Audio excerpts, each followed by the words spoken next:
yang kau berdua di dalam hidupku,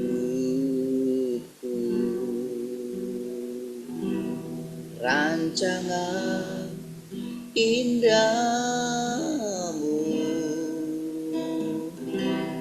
terjadi di hidupku. Bapa yang mengerti segala yang ku perlu, kasih-Mu sempurna nyata dalam hidupku. Ku bersyukur Bapa, ku bersyukur Tuhan buat kasih setia-Mu di dalam hidupku. Ku bersyukur,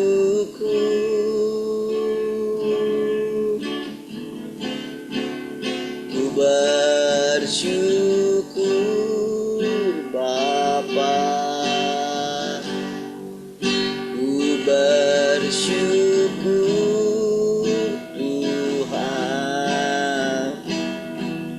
buat kasih setia-Mu di dalam hidupku. Ku bersyukur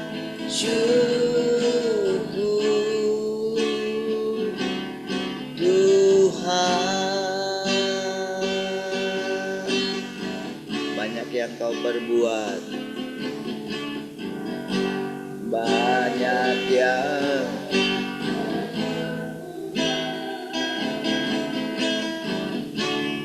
di dalam hidupku, rancangan indahmu terjadi di hidupku. Bapa yang mengerti segala yang ku perlu, kasih-Mu sempurna nyata dalam hidupku. Ku bersyukur Bapa, ku bersyukur Tuhan buat kasih setia-Mu di dalam hidupku.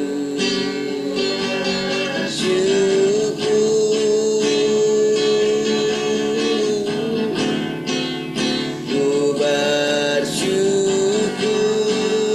Bapa, ku bersyukur Tuhan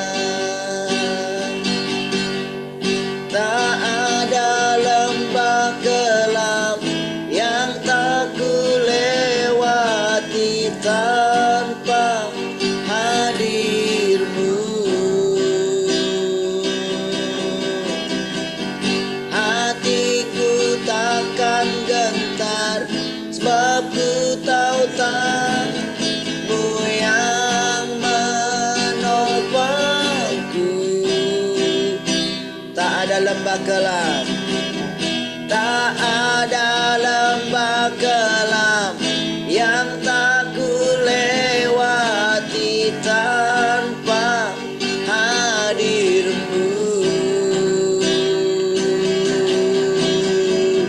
Hatiku takkan gentar, sebab ku tahu tanganmu yang menopangku.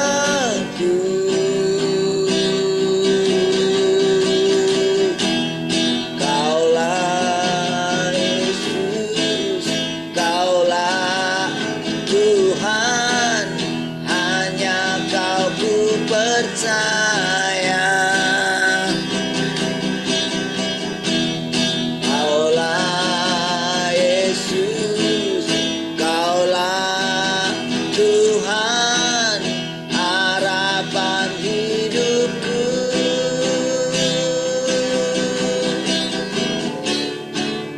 Ku bersyukur Bapa, ku bersyukur Tuhan, buat kasih setiamu di dalam hidupku. Ku bersyukur, oh, ku bersyukur Bapa, ku bersyukur Tuhan, kasih setiamu di dalam hidupku. Ku bersyukur, ku bersyukur, ku bersyukur, ku bersyukur, ku bersyukur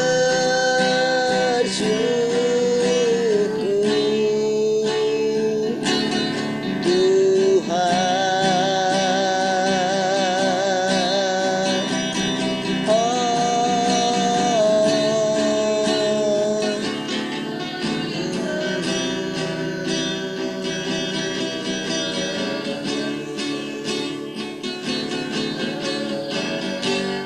Kami bersyukur Tuhan, buat kasih dan setiamu.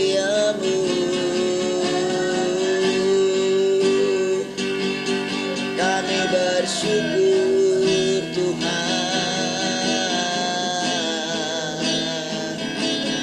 buat kasih dan sayangmu Tuhan.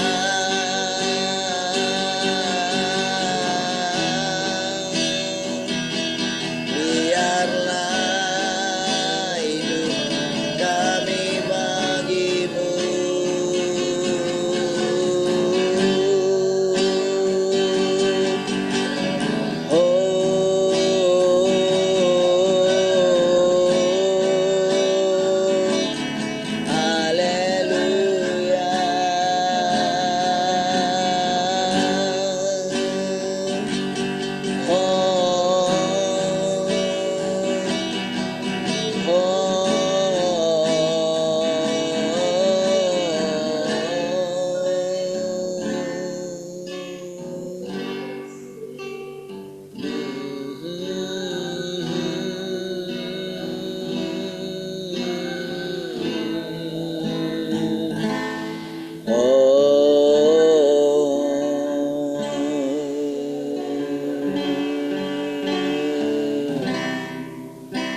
Tiada yang dapat memberikan hidup seperti yang Kau teladani. Hadirkan ketenangan dalamku yang tak bisa dunia berikan.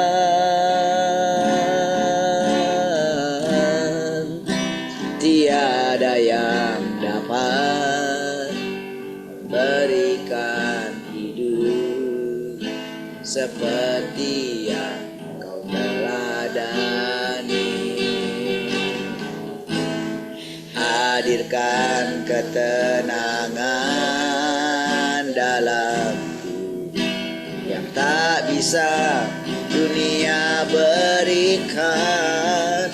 Tak peduli masa lalu, Engkau tetap memilikiku. Ku aman dalam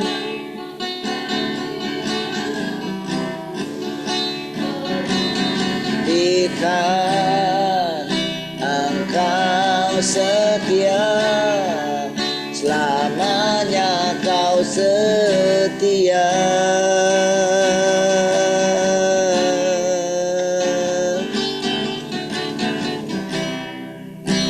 Tiada yang dapat memberikan hidup seperti yang Kau teladani.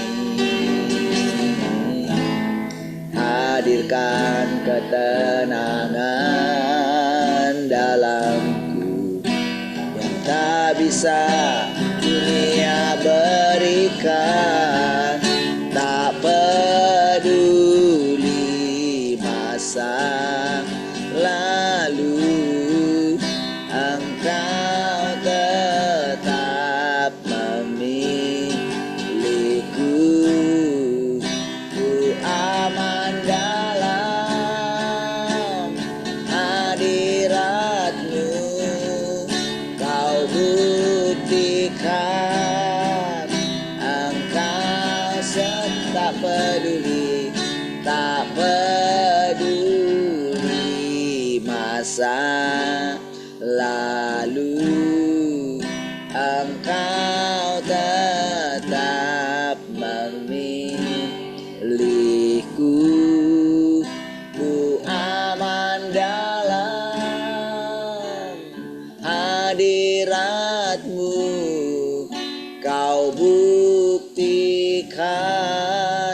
Engkau setia. Tak peduli, tak peduli masa lalu, Engkau tetap memilikiku.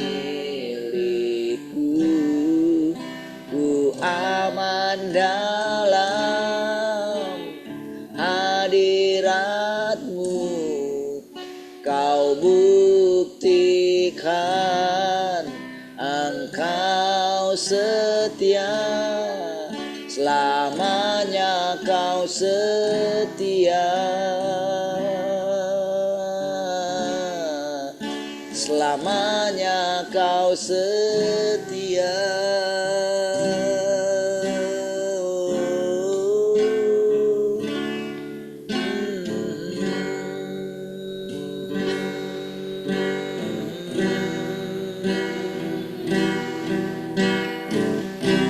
Selamanya Kau setia.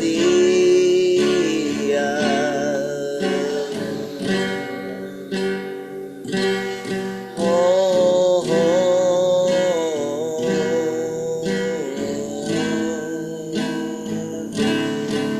selamanya Kau setia.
sebagai pujian yang berkenan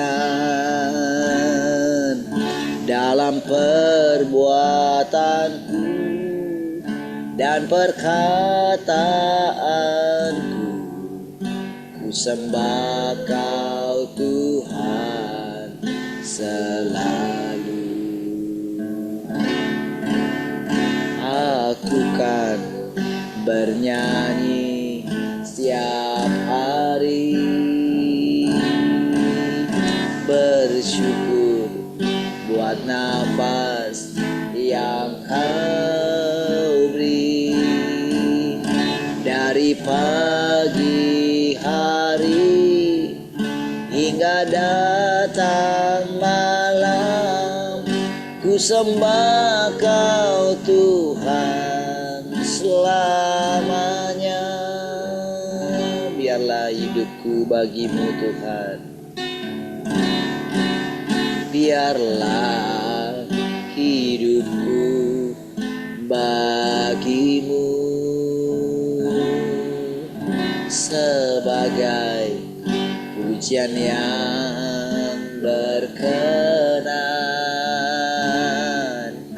dalam perbuatanku dan perkataanku.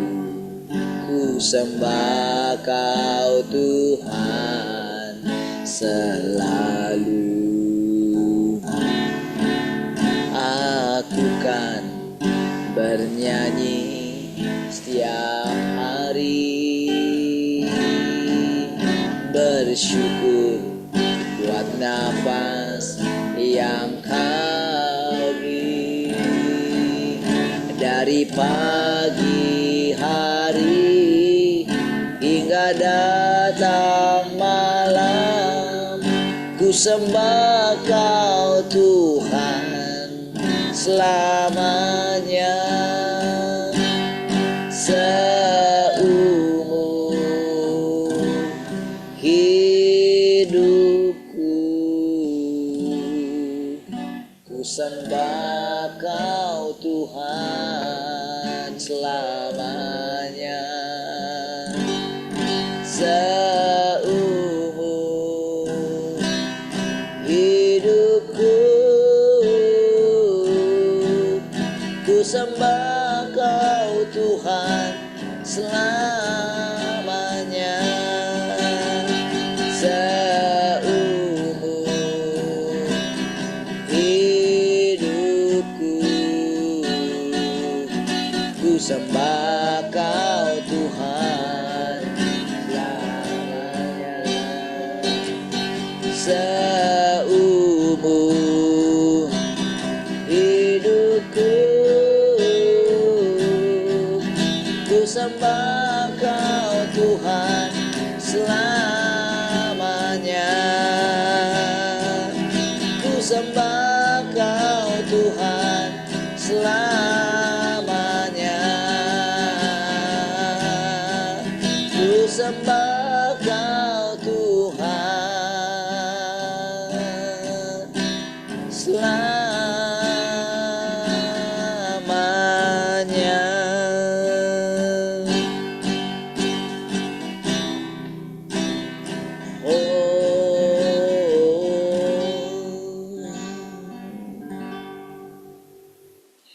Haleluya, terima kasih Tuhan. Kami bersyukur pagi hari ini kembali kami dapat bersekutu Tuhan. Terima kasih Tuhan buat kesegaran, buat tubuh yang segar Tuhan. Sehingga kami pagi hari ini dapat bangun dengan nafas yang baru Tuhan. Terima kasih, kami bersyukur pagi hari ini kami ada di hadapan-Mu saat ini Tuhan. Silakan Tuhan kembali mengajari kami, membimbing kami, menuntun kami. Dengan perkataan-perkataan-Mu Tuhan. Dengan hikmat-Mu Tuhan. Kami tahu setiap perkataan-Mu adalah kehidupan bagi kami Tuhan. Sukacita bagi kami. Hikmat bagi kami. Terima kasih Tuhan. Bahkan segala perkataan-perkataan-Mu adalah makanan yang menguatkan tubuh kami Tuhan. Terpujilah Tuhan. Haleluya. Mari semua yang merindukan Tuhan sama-sama katakan amin.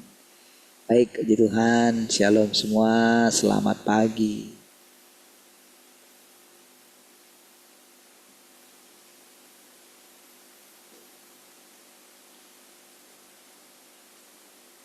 Shalom, selamat pagi semua. Halo, selamat pagi semuanya. Halo, selamat pagi semuanya.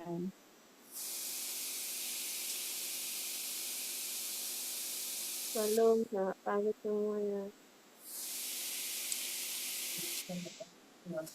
Shalom, selamat pagi semuanya.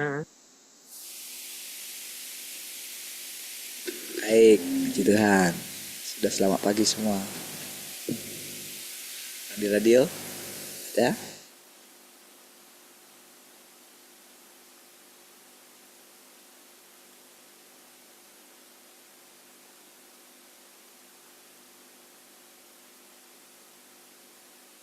Baik, puji Tuhan. Ada yang mau sharing pagi ini?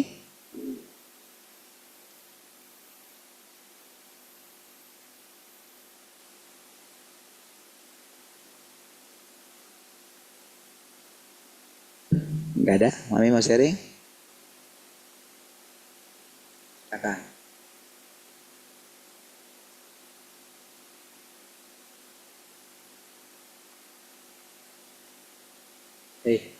Sharing ya? Enggak jawab. Oke, nggak ada yang mau sharing? Baik, nggak ada.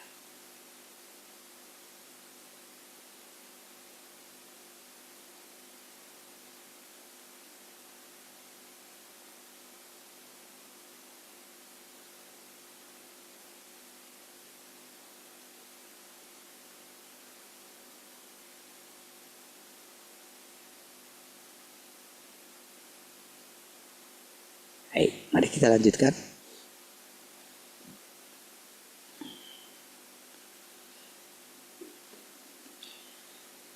Pekerjaan Tuhan pun sama.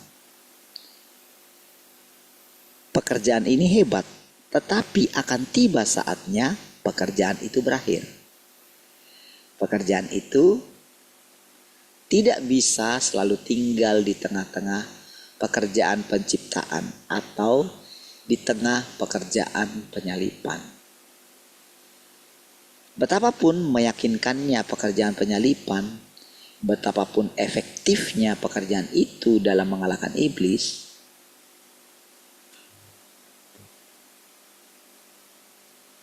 ya, pekerjaan tetaplah pekerjaan dan zaman tetaplah zaman. Pekerjaan tidak dapat selalu berada di atas landasan yang sama. Dan zaman tidak mungkin tidak berubah karena ada penciptaan dan pasti ada akhir zaman.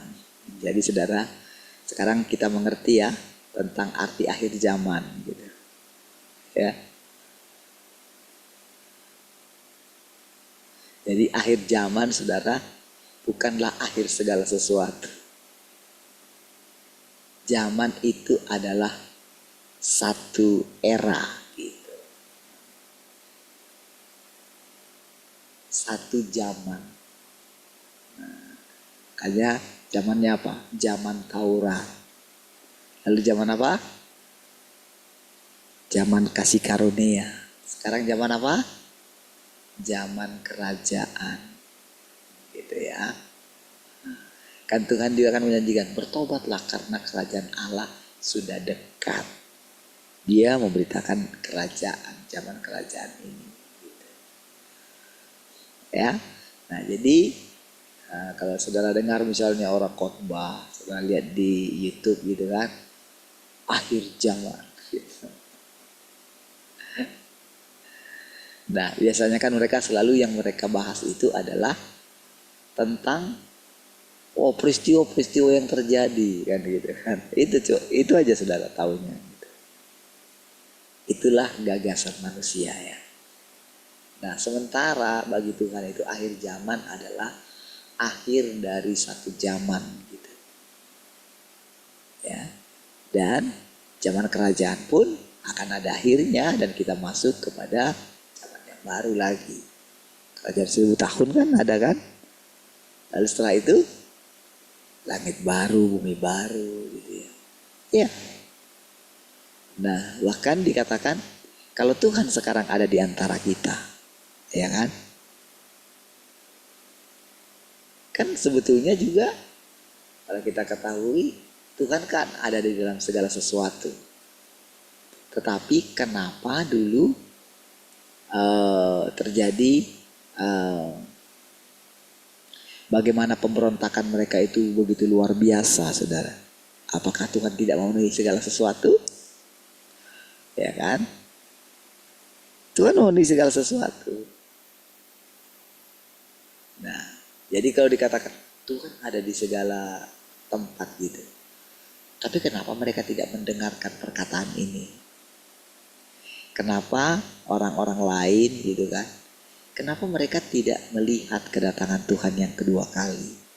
Kenapa mereka sulit sekali menerima kedatangan Tuhan yang kedua kali?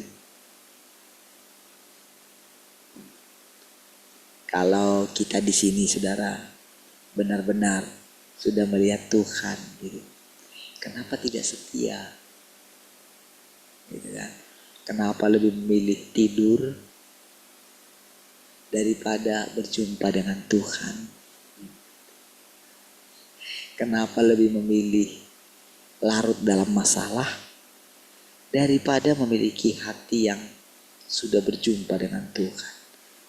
Kan kalau sudah berjumpa dengan Tuhan itu kan harusnya kan kita itu tidak akan tertarik dengan masalah-masalah kita sendiri kan.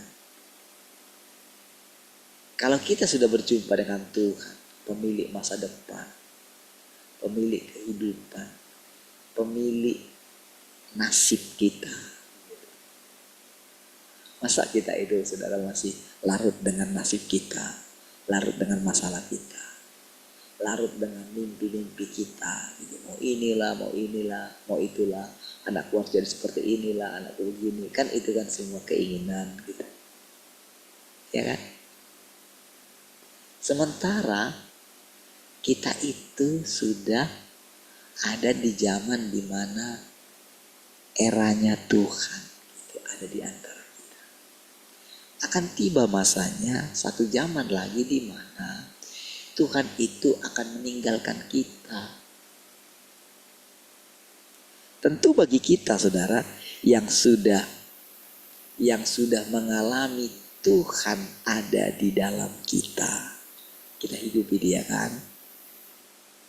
Kita jalani dia. Kita lebih percaya kepada setiap perkataan-perkataannya. Jangan takut katanya. Makanya kita tidak takut. Percayalah, aku ada di sini. Kita percaya dia ada di sini. Lalu kita mengecap segala kebaikannya. Ya kan? Saudara mengalami ketenangan, kebahagiaan. Ya kan? Artinya kan Tuhan sudah tinggal di dalam hati saudara. Oke? Berarti kan kalau Tuhan sudah tinggal, bahkan kan dikatakan dia sudah menjejakkan kakinya loh di daging kita ini. Nah, gitu. Daging kita ini kan kayak Sion itu loh, saudara. Kayak bukit Sion itu kan. Betul nggak, saudara? Dan dia membawa kita mengalami banyak pengalaman. Nah, karena saya yang bercerita, saya menceritakan pengalaman saya. Kan saudara sudah dengar setiap hari. Mungkin saudara sudah hafal lah gitu kan. Cerita-cerita saya gitu. Saya bisa menceritakannya tanpa saya bosan gitu. Karena apa, saudara? Ketika saya bercerita itu, saya sedang mengingatkan diri saya. Jadi kita semua bahwa benar Tuhan sudah ada di antara kita. Ya kan? Hidupku bukan aku lagi. Lalu saya mengalami semua itu, saudara. Ya kan? Hebat sekali. Saya merasakan satu confidence gitu. Satu keyakinan. Tidak ada yang saya takutin. Siapapun dia. Karena saya percaya Tuhan itu maha kuasa.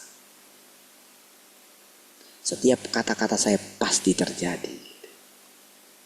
Karena itu firman Tuhan yang bilang. Berarti apa artinya, saudara?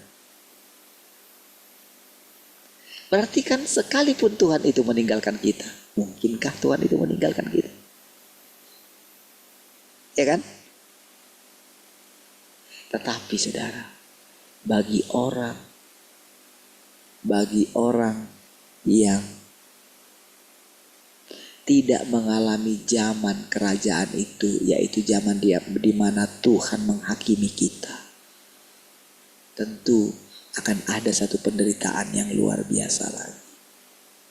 Itu sebabnya dikatakan akan ada dilepaskan sesaat lagi, kan di dalam kerajaan 1000 tahun itu kan. Dilepaskan kan. Iblis itu dilepaskan untuk sesaat lagi kan. Di situ terjadi lagi satu penderitaan yang luar biasa. Kan kemarin kita sudah sering merenungkan bagaimana orang-orang yang sudah tua gitu kan. Mungkin ya yang mau kita bicarakan itu, kalau mungkin orang di luar, orang yang pernah percaya sama Tuhan atau pernah mengikuti Tuhan, mungkin ini gak masalah cerita ini. Tapi bagi mereka yang pernah katanya mempersembahkan hidup mereka, mereka yang mengalami kelahiran baru, mereka menjadi pendeta, bahkan menjadi pendeta yang besar. Kan sudah banyak cerita yang kita alami bagaimana pendeta-pendeta besar di akhir hidup mereka, bagaimana dengan anak mereka sendiri terjadi pertengkaran yang luar biasa. Iya, dengan menantunya gitu. Memperebutkan apa? Memperebutkan aset. Kira-kira gimana lah orang seperti itu? Kan menderita ya. Dia kan coba bilang, "Aduh cepat laku mati," gitu kan. Udah lama aja lah. Lalu dia nanti akan membayangkan bahwa ya sudah, pekerjaanku sudah selesai. Gitu. Iya kan? Dan bayangan dia akan mendapatkan mahkota. Dengan ini loh, sepertinya saudara, Tuhan itu bisa disuap. Padahal kan Tuhan lihat hatinya gitu setiap hari gitu. Bagaimana hatinya melekat kepada pelayanannya. Bagaimana dia itu terbiasa munafik gitu loh. Dia khotbahkan A, tapi pada kenyataannya hidupnya sangat menderita. Dia khotbahkan percaya sama Tuhan, tapi dia lebih percaya kepada uangnya, lebih percaya kepada hartanya, saudara. Lebih percaya kepada asuransinya, baik asuransi pensiun, baik asuransi kesehatan. Percaya, mereka gak perlu takut lagi kalau sakit A, sakit B, sakit C. Mereka punya dokter pribadi mungkin yang selalu siap. Tetapi kekosongan di dalam hati mereka itu sangat mengerikan. Ya kan? Kan saudara sudah mulai ya merasakan ini sedikit ya, sebelum saya melihat gitu. Tetapi ketika itu diperhadapkan kepada saudara, saudara tentu langsung mengingat Tuhan. Bukankah Tuhan ada di hatiku? Bukankah setiap hari dia berbicara kepada kami dari sudut pandang roh, dari sudut pandang dagingnya, dari sudut pandang orang ketiga. Dia berbicara. Perkataan-perkataan kita sekalipun menjadi firman Tuhan juga. Karena apa? Karena perkataan kita itu, karena kita itu jujur gitu loh. Karena kita tulus hati. Dia selalu menyempurnakan kita dengan firman-Nya. Makanya saudara, kenapa perkataan yang kalau kita pikir perkataannya Sarah itu kan kemarin yang mengatakan usirlah perempuan itu katanya dan anaknya. Kan rasanya kan Abraham itu kan Rasanya kan dia kesal sekali kan. Padahal saudara, Tuhan bilang itu adalah perkataanku. Oh. Ya. Tapi saudara, perkataan daripada istrinya Ayub, kutukilah Tuhanmu itu dan matilah, itu adalah iblis yang menyamar melalui istrinya Ayub. Ya. Sama dengan perkataannya Yudas yang mengatakan, untuk apa pemborosan ini? Lebih baik diberikan kepada orang miskin. Baik nggak nampaknya? Baik. Tapi itu perkataan iblis. Iblis berarti menyamar di dalam dia. Berarti begini saudara. Tanpa sadar saudara, orang itu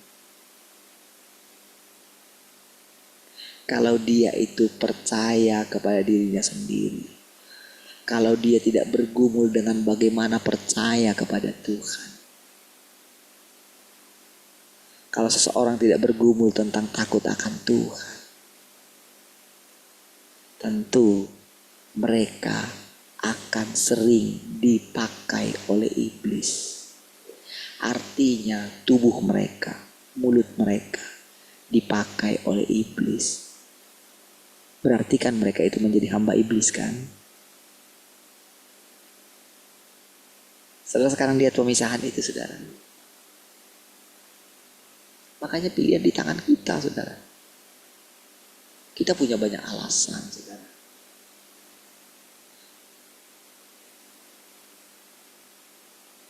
Untuk tidak mengikuti persekutuan ini saudara. Tetapi setiap kali kita bayar harga untuk ini,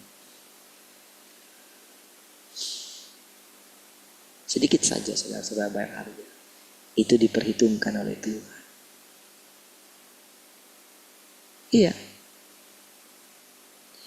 Saudara, kehidupan di dunia ini adalah peperangan antara Tuhan dengan iblis. Iblis tidak perlu dia permisi. Setiap ada kesempatan untuk itu, dia akan pakai seseorang.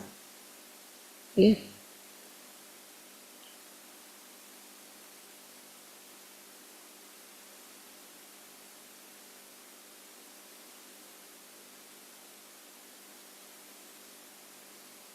Tetapi saudara, kalau Tuhan itu melihat hati kita. Bukan sekedar hati yang tulus, tapi apakah kita lapar dan haus akan Tuhan.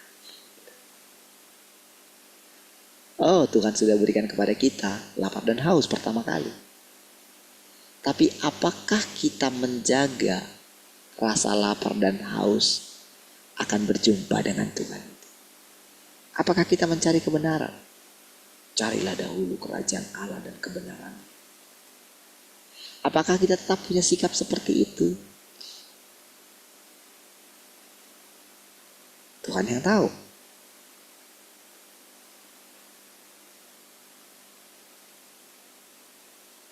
Makanya ketika Filipus itu, ketika siapa itu? Nathanael ya.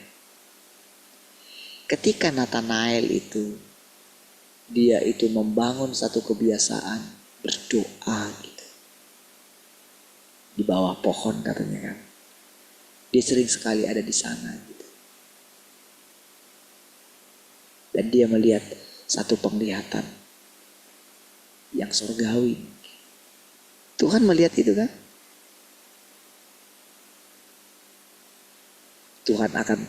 Bapa akan memberikan kepadamu penglihatan yang lebih besar dari situ. Berarti kan dilihat Tuhan kan.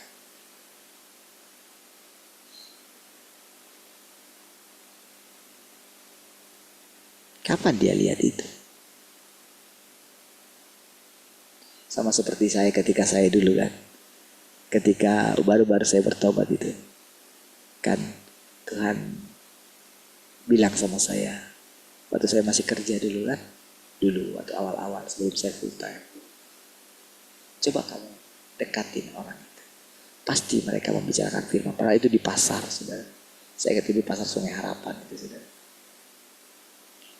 Ketika saya lagi nunggu, dulu ada langganan kami di sana, minimarket ya. Jadi ya kami sering ke sana servis AC-nya gitu. Jadi sering nunggu bos saya jemput gitu kan. Nah, jadi ketika saya lihat ada 2 orang gitu, coba kamu deketin. Pasti mereka bicarakan firman. Saya deketin.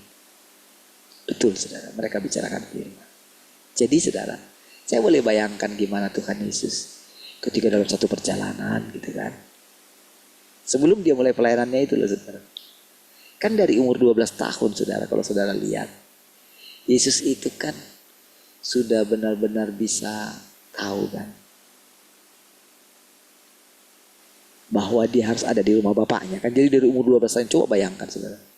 Dari umur 12 sampai dengan umur 29 itu saudara. Apa saja yang dilakukan dia? Dia kan itu kan kayak disembunyikan kan sama bapak kan. Dari usia itu berarti 17 tahun saudara. Nggak kita dengar apa-apa saja yang dibuat dia. Tapi saudara, dari perjalanan, nggak mungkin lah saudara kosong saudara antara 12 sampai 17. Sampai 29 itu. Jadi pasti akan mengalami seperti yang saya alami juga kan. Jadi suatu saat dia lewat, gitu. Dia lihat ada seorang, ngapain orang itu. Lalu bapak bilang sama dia, coba kamu dekati. Dia ngomong, dia melihat ini. Nah, gitu loh saudara. Oh, gitu ya. Sampai satu saat dia menjadi muridnya Yesus. Kan ketika dibawa gitu kan. Aku melihat apa yang kau lakukan di bawah pohon ara itu katanya. Gitu kan. Kira-kira gitu saudara prosesnya. Ingat ya bahwa Yesus itu mengalami kemanusiaan yang kita alami. Dia harus mengalami kelemahan kita sebagai manusia. Kalau tidak saudara, dia itu tidak sepenuh hati menjadi manusia. Dia harus mengalami. Cuman intinya begini. Dia itu tidak pernah dirusak oleh iblis. Jadi sama seperti Ayub kan dikatakan tentang dia. Memang saudara, Ayub itu dia itu tidak mengetahui ya kelahirannya, bapaknya pun kita tidak tahu kan. Ayub itu siapa gitu kan. Tahu-tahu kita sudah tahu ceritanya, dia seorang yang takut akan Tuhan. Berarti ketika Ayub itu menjalani satu kehidupan di mana benar-benar dari sejak lahir dia memiliki takut akan Tuhan. Mungkin satu pengalaman gimana kok bisa dia sampai di yang seperti itu ya. Sehingga Tuhan itu sampai berfirman. Tahukah saudara? Ketika Tuhan berfirman saudara, maka iblis itu akan langsung mengetesnya. Kalaupun tidak, kan Ayub kan tidak tahu apa yang sedang terjadi di alam roh. Sama, kita kan tidak tahu apa yang sedang terjadi di alam roh.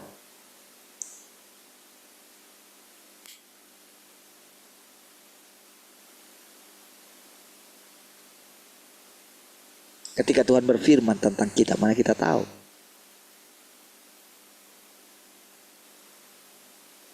Ketika Tuhan aja begini, ketika dia perhatikan kita ya. Gitu ya.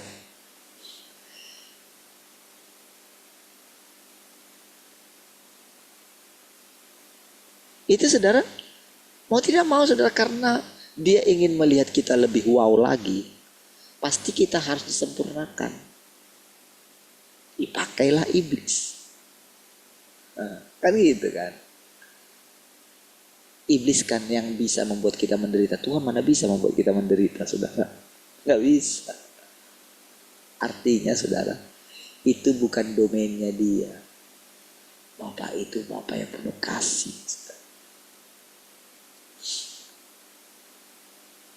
Nah, cukup ditarik saja sedikit perlindungannya dari kita gitu. Maka dia akan tahu jenis seperti apa kita sesungguhnya. Itulah pemurnian kita. Gitu ya. Bahas pelan-pelan ya. Nah. Jadi saudara, ketika Tuhan berfirman, tidak ada orang seperti dia.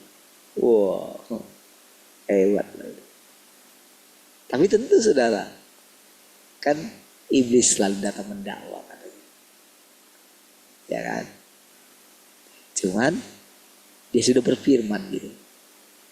Baca Roma 8 itu saudara. Dia katakan, Tuhan itu pembela bagi kita. Siapa yang akan mendakwa kita? Allah kah? Siapa yang akan menghukum kita? Allah kah? Yesus kah? Oh, Yesus itu datang membela kita.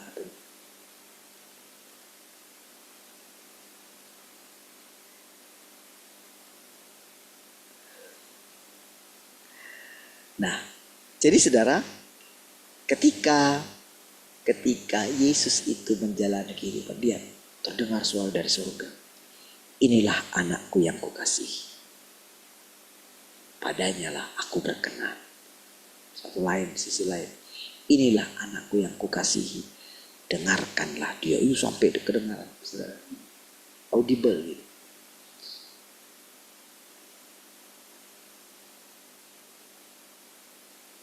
Jadi lihat di situ benar-benar ya. Jadi kalau saudara sekarang memandang Yesus itu saudara, karena dia mengatakan kita ini saudara-saudaranya gitu loh. Saudara, kita mesti percaya, jangan ini loh, jangan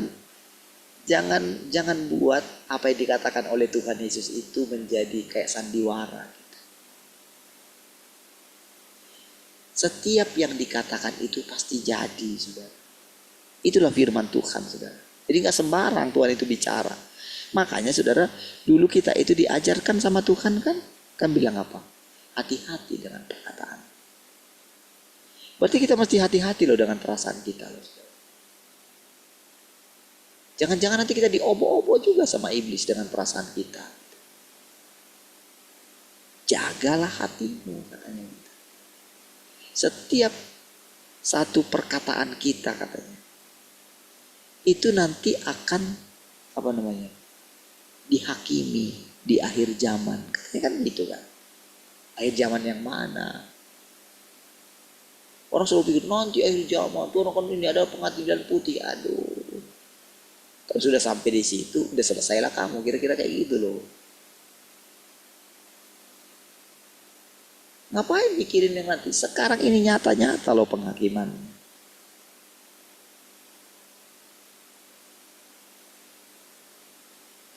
Jadi saudara, ada sesuatu saudara yang sedang dikerjakan Tuhan. Kalau saya mau coba renungkan gitu ya. Pekerjaan Tuhan ini apa ya?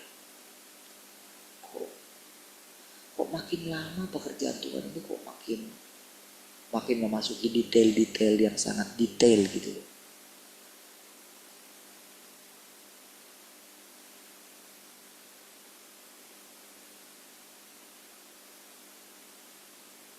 Sampai diperhatikan semua.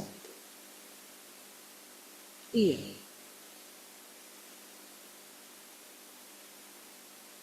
Sikap hati kita, cara berpikir kita. Ya semua saudara. Anehnya gini, dulu kok gak seperti ini ya perasaan kita gitu loh. Begitu kita membicarakan Tuhan ada di antara kita, kok Tuhan itu kok kayak makin nyata sekali ya. Iya loh saudara. Jadi makanya sudah setiap kali kalau saya memperhatikan orang, saya apa gitu ya, saya itu kayak ada Tuhan persis di samping saya, saudara, memperhatikan apa yang saya pikirkan, apa yang saya omongkan gitu loh. Kayak gitu. Apa ini ya? Gitu. Dulu kok nggak kayak gini ya. Jadi Tuhan itu nyata sekali gitu. Maka kita biasa gitu kan.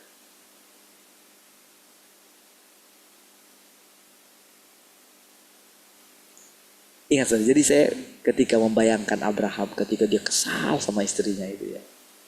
Karena perkataan istrinya itu. Kesal sekali kan dia.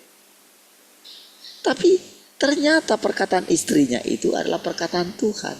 Cobalah. Ketika tadinya sudah rasanya mungkin udahlah.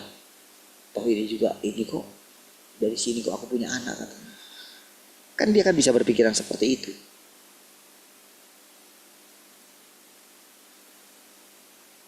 Dia lupa kalau istri sahnya itu adalah Sarah.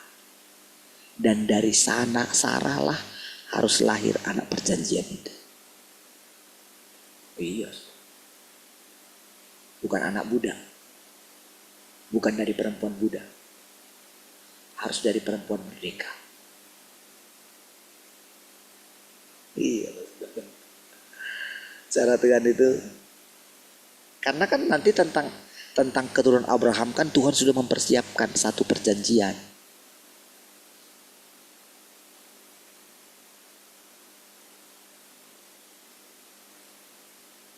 Makanya ada perdebatan mereka bilang ketika diselidiki tentang siapa bapaknya, siapa nenek moyangnya Muhammad.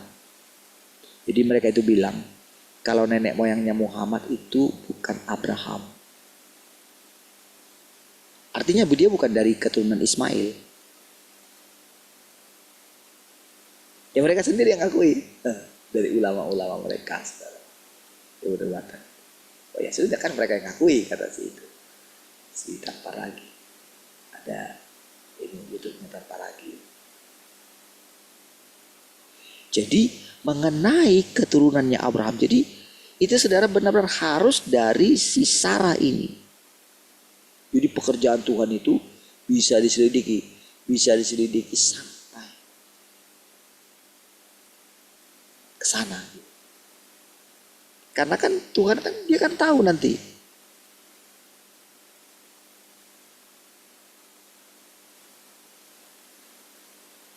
Karena dia semua yang merencanakan kok.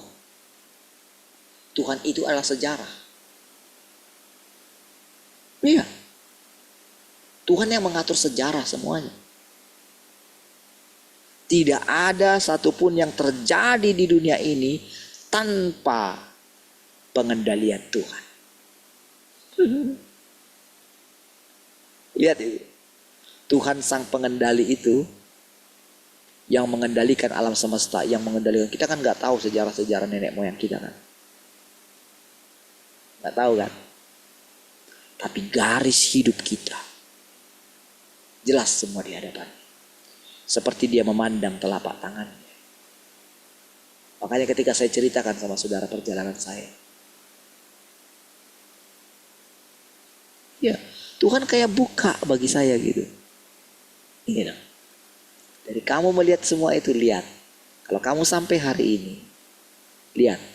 Kira-kira menurutmu, mungkinkah engkau bisa sampai di masa sekarang? Apakah karena dirimu, maka engkau bisa berbicara, memanifestasikan aku? Bisakah? Nggak bisa. Tuhan tunjukkan sejarah hidup saya di masa yang lampau. Tentu kan saya tahu kan.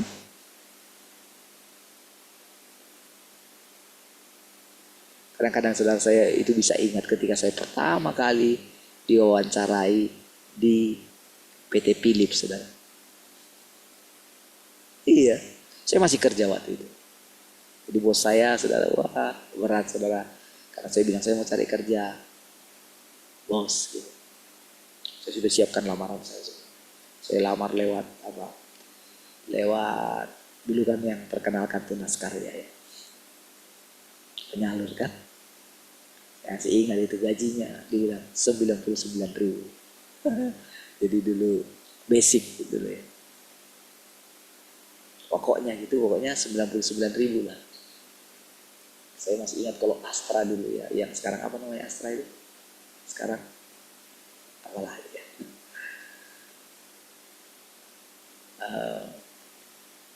Ketika dulu itu gajinya itu 135.000. Ya kan Tuhan. Jadi saya ingat waktu itu saya diwawancarai seorang India. Saya ketika diwawancarai, saya masih ingat dia tanya dalam bahasa Inggris gitu ya. Saya masih ingat kerjaan apa gitu. Saya masih ingat terbata-bata bahasa Inggrisnya gitu. Service repair refrigerator gitu. Saya bilang gitu. Saudara, itu kayak gambaran itu jelas gimana saya keliling gitu kan. Dari muka kuning itu saya kelilingi gitu kan. Iya, tiap hari. Jalan kaki. Saya masih ingat jumpa dengan para pencari kerja juga orang Palembang. Saudara, kalau ingat semua seperti yang saya ceritakan, saudara, kira-kira yang membuat kamu bisa sampai ke sini sekarang siapa? Tentulah Tuhan. Tentu aku kan.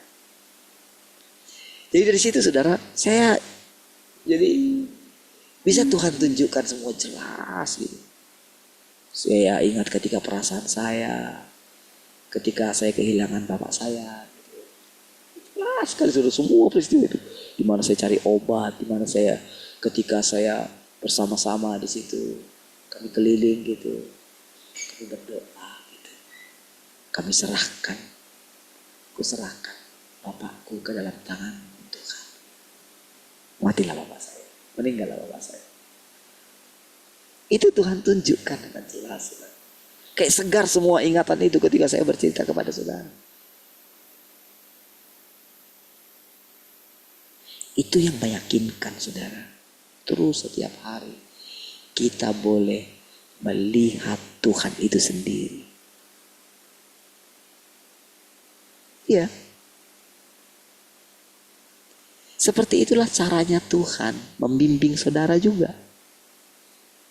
Saudara bisa lihat perjalanan saudara. Ketika saya ceritakan tentang masa depan kita di masa depan nanti gitu ya. Saudara bisa tahu saudara.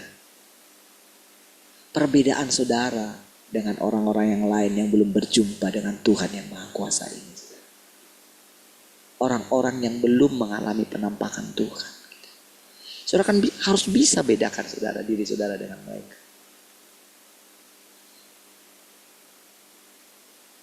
Saudara harus bisa suatu saat menjadi perwujudan Tuhan.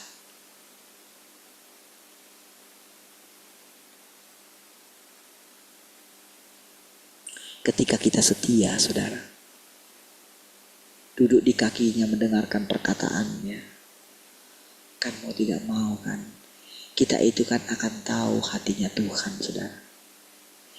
Pasti kalau kita tahu hatinya Tuhan dan kita tahu Tuhanlah yang membawa kita sampai seperti ini, saudara. Gak mungkin lah saudara kita itu tidak ingin memuaskan hati Tuhan gitu. Tentu kan kita akan mau menjadi mulutnya Tuhan kan. Menjadi pikirannya Tuhan kan. Pikiran kita ini kan akan kita serahkan kepada Tuhan gitu kan. Iya.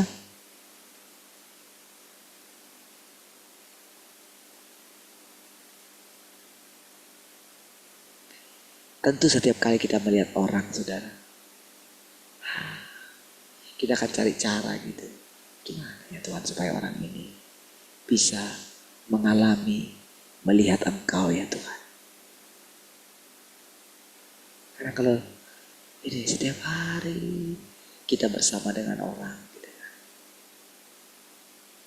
Tapi orang itu tidak bisa gitu.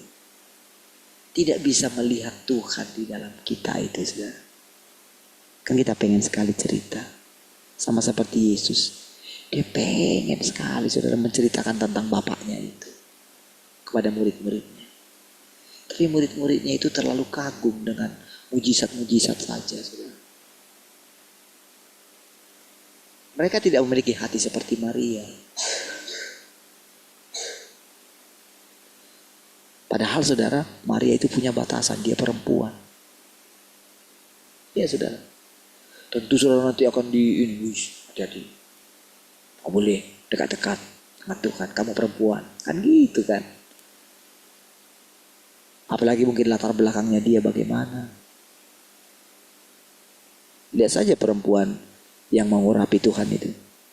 Iya kan? Yang datang di belakangnya gitu kan. Nangis, dilap kakinya gitu loh. Kakinya Tuhan Yesus pakai rambutnya gitu. Coba. Dan Yesus diam saja. Tapi dia perhatikan mukanya Simon.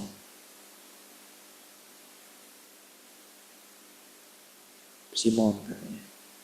Itu Simon yang orang kaya yang mengundang Tuhan itu. Tadi waktu aku masuk, kamu ada enggak suruh anak buahmu untuk mencuci kakiku? Dia bilang gitu. Waktu aku masuk, kamu tidak mencuci kakiku kan? Tapi lihat perempuan ini. Bahkan dia itu mencuci kakiku dengan air matanya. Dan dia pakai rambutnya untuk ngelap. Wow. Itu saudara satu penghinaan bagi itu kan rambut itu kan.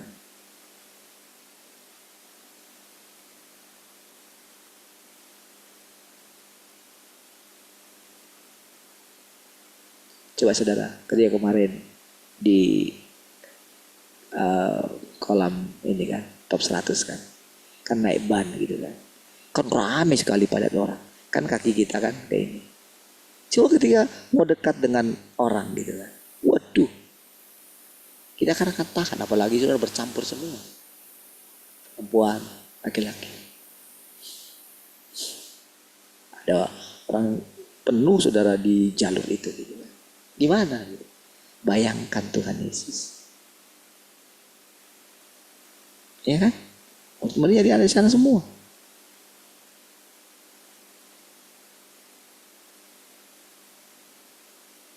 Dilap. Pakai rambut. Kalau kita itu hanya didorong saja misalnya gitu. Wah ketika mau dekat dengan orang, dengan kepala orang kan gitu. Waduh. Kan gitu kan. Karena apa? Waduh. Kaki ke kepala ya. Gitu.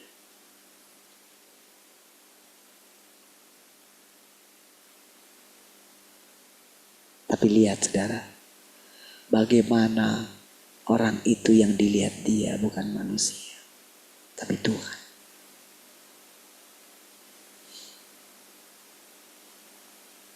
Saudara, kalau kita merenungkan hidup kita ya. Semakin kita merenungkan kalau Tuhan mau tinggal di hati kita. Berpikir. Punya perasaan. Dan perasaannya itu kan kalau dia tinggal dalam kita ini saudara. Kan kita akan semakin merasa Tuhan itu yang berpikir lewat kita. Pasti kita akan ngalami loh saudara. Gak mungkin enggak. Karena saya ingat sekali saudara. Jadi itu satu pengalaman bagi saya saudara. Ketika saya masuk di Sumatera Barat itu saudara. Iya. Saya ingat sekali, kuat sekali perasaan di hati saya. Kuat sekali. Apalagi sudah ketika saya melihat setiap kali saya melayani orang-orang gila gitu. Iya. Masih ingat kan? Tak ada gentar sedikit pun gitu. Iya.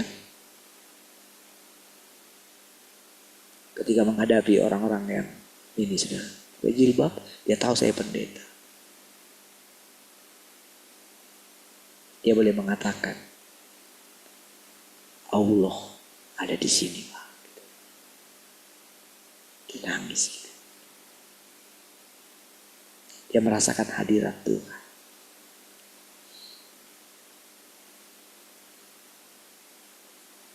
Dan pada waktu itu sangat kencang sekali di hati saya. Tak ada yang bisa menghalangi saya. Tidak ada. Karena Tuhan ada di sini. Makanya ketika saya baru keluar dari rumah orang tua perempuan itu saudara. Bapaknya di situ saya salamin bapaknya. Pas keluar dari pagar rumah mereka. Rumahnya gak besar juga ya. Tapi rumahnya borungnya ini dengan bapaknya ini ada terpisah di sini. Kan dia sudah cerai kan dengan suaminya. Entah suami yang keberapa itu waktu itu. Ketika baru keluar dari rumah itu, saudara, kamu ada di sananya. Tapi karena kamu mendengarkan aku lindungi, katanya. Oh, itu saya teringat dengan perkataan ketika saya ada di hotel lantai 9 yang ada di Jakarta itu, saudara. Ketika saya melayani si Jenderal Bintang 1 itu, saudara. Habis itu, saudara, saya lihat dari atas ke bawah. Saya lihat mobil-mobil kendaraan itu. Suatu saat engkau akan bawa mereka ke tujuan yang sesungguhnya. Lihat kemana mereka semua pergi. Kau tahu kan mereka lalu lalang semua. Saudara, itulah perjalanan kita. Dan perjalanan kita itu adalah perjalanan Tuhan. Kita mulai melihat kilat itu memancar nantinya. Iya. Dengan cara yang ajaib Tuhan yang mengutus kita. Iya.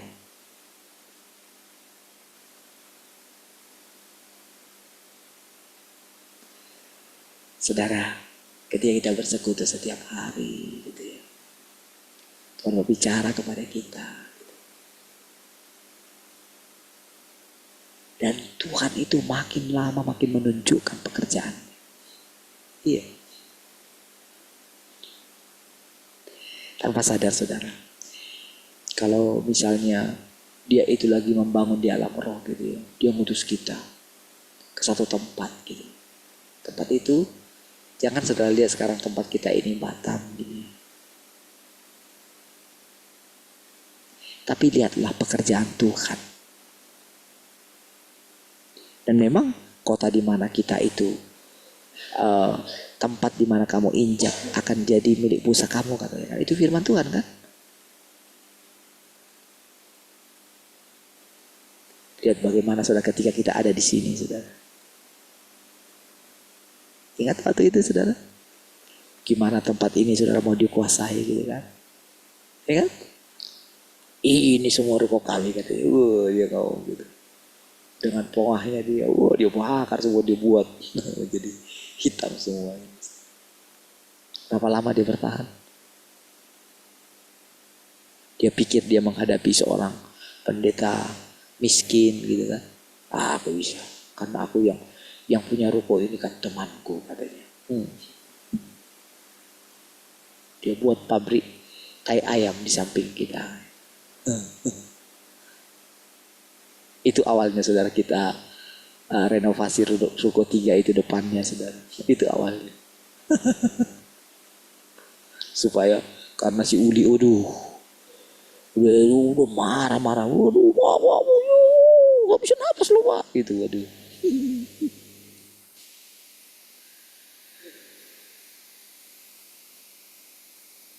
Wah, dibikin pabrik tai, Pak, katanya.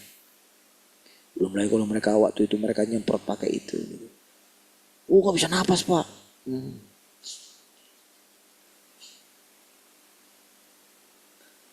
Tapi saudara lihat, Tuhan singkirkan. Bahkan semua usahanya hancur. Karena dia gak tahu siapa yang dihadapi dia.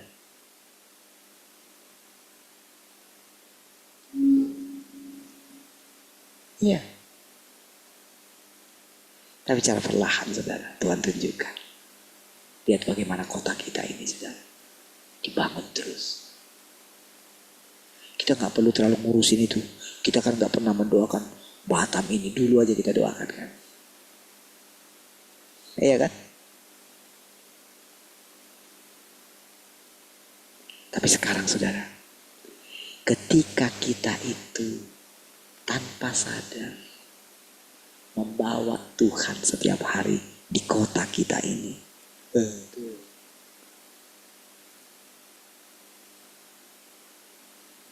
Orang-orang yang ingin menghancurkan kota ini akan dihancurkan oleh Tuhan.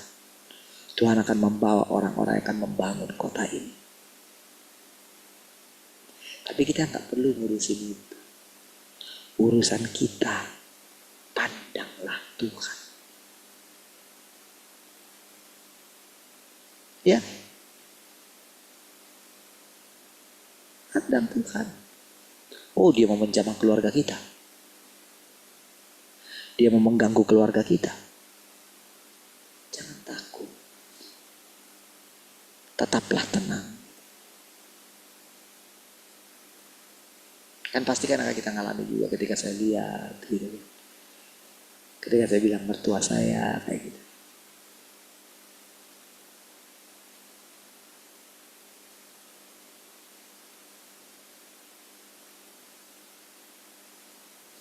Apakah uang bisa menyembuhkan? Tidak. Hanya ketenangan kita di hadapan Tuhan. Pandang Tuhan. Jaga dirimu, jangan khawatir dikit pun. Iya, kan kamu sudah melihat, kata Tuhan. Kamu lihat. Lihat. Apa yang kamu sesakan? Terjadi enggak? Bahkan Tuhan sampai gini, jangan menangis gitu. Karena kalau kamu menangis,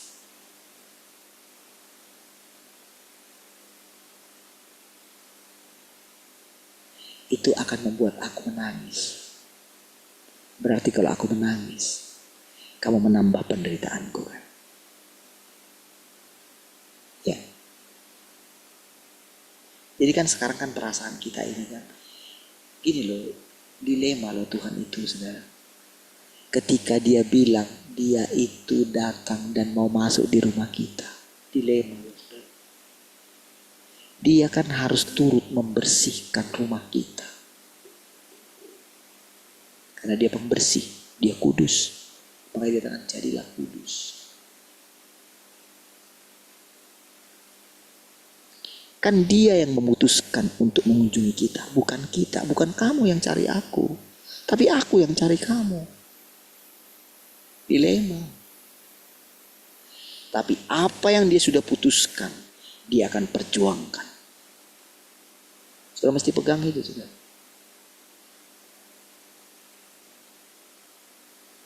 Jangan biarkan cinta Tuhan bertepuk sebelah tangan. Ya. Oh, cinta Tuhan itu lebih daripada suami kepada kita. Lebih dari istri. Lebih dari anak-anakmu. Lebih dari orang tuamu.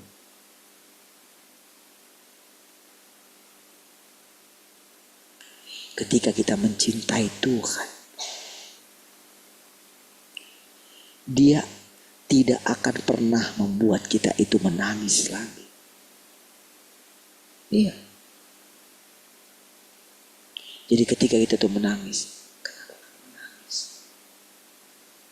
Kenapa kamu menangisi aku? Apa yang kamu tangiskan? Ketika kita itu lagi apa gitu ya, lagi suram pikiran kita, kenapa? Apakah kamu tidak bisa bersuka cita?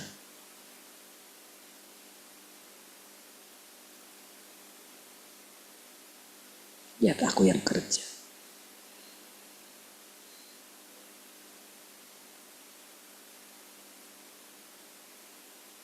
Saudara, Tuhan akan terus bawa kita. Ya. Pengalaman-pengalaman kecil kita setiap hari, saudara. Ketekunan kita setiap hari. Itu punya nilai yang sangat besar, saudara. Dalam perjalanan kita ini, saudara. Jadi kalau dikatakan saudara tentang zaman, saudara, zaman pun akan berubah, saudara. zaman pun akan berganti. Jadi kalau ada bayangkan sekarang ya, ketika kalau kita lewat daripada waktu ini, saudara, kita kan nggak tahu, saudara.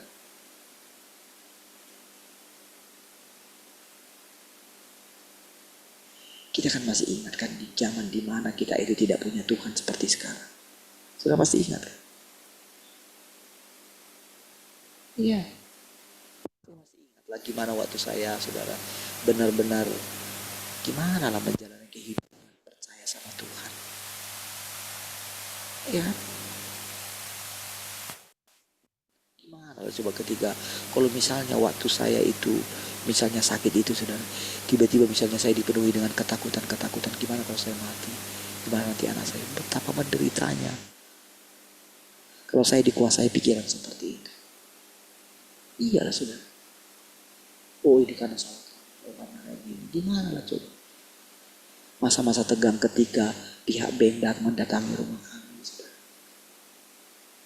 Ketika istri saya harus di kamar gitu ya, takut menghadapi ketika melihat pintunya ditutup, jangan-jangan nanti datang orang bank.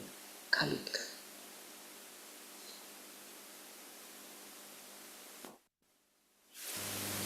Itu kan masa nyata kan itu, saudara. Tapi coba lihat sekarang. Ketika Tuhan itu nyata, apa yang perlukah saya takutkan? Apa yang perlu saya takutkan?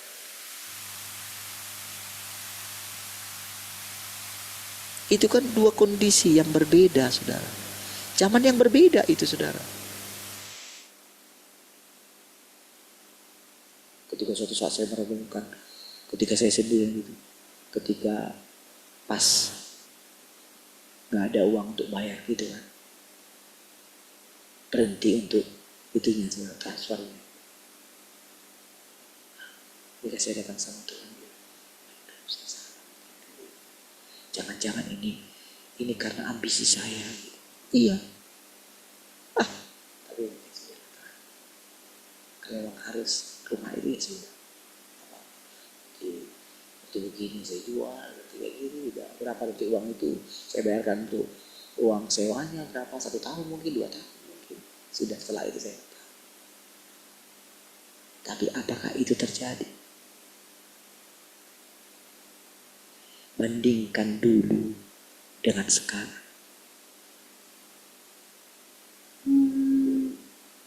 Tapi kalau ada orang yang tidak menganggap itu satu perbedaan, kasihan sekali, saudara. Kalau nanti dikatakan Tuhan akan meninggalkan kita, samakah keadaan kita seperti murid-murid yang tergoncang imannya? Ingat waktu itu mereka tergoncang ketika Yesus harus naik ke surga itu. Belum naik ke surga waktu menampakkan diri itu kan. Sampai si Thomas itu, saudara, nggak ada Tuhan. Kalau aku tidak mencucukkan tanganku ke ininya, ke lambungnya, ke kakinya, ke tangannya, aku nggak akan percaya kalau itu dia. Sampai segitu apatisnya dia. Tapi ketika Tuhan menampakkan diri, Tuhan, dia berubah menjadi seorang yang sangat yakin sekali kalau Tuhan itu nyata. Itulah yang diinginkan Tuhan dari kita. Pastikan, saudara, engkau memiliki hubungan dengan Tuhan yang nyata, bukan Tuhan yang samar-samar lagi. Pastikan engkau telah mengalami penampakan Tuhan setiap hari. Supaya ketika dia pergi, engkau tidak goncang imanmu. Sekali lagi katanya, dia akan menggoncangkan. Itu firman, saudara, yang akan dialami oleh setiap manusia. Kapanpun. Mari kita berdoa. Terima kasih Tuhan. Kami bersyukur pagi hari ini. Segala kemuliaan bagi-Mu Tuhan. Terpujilah Tuhan yang terus membimbing kami. Haleluya. Mari kita yang mengasihi Tuhan sama-sama katakan amin. Puji Tuhan.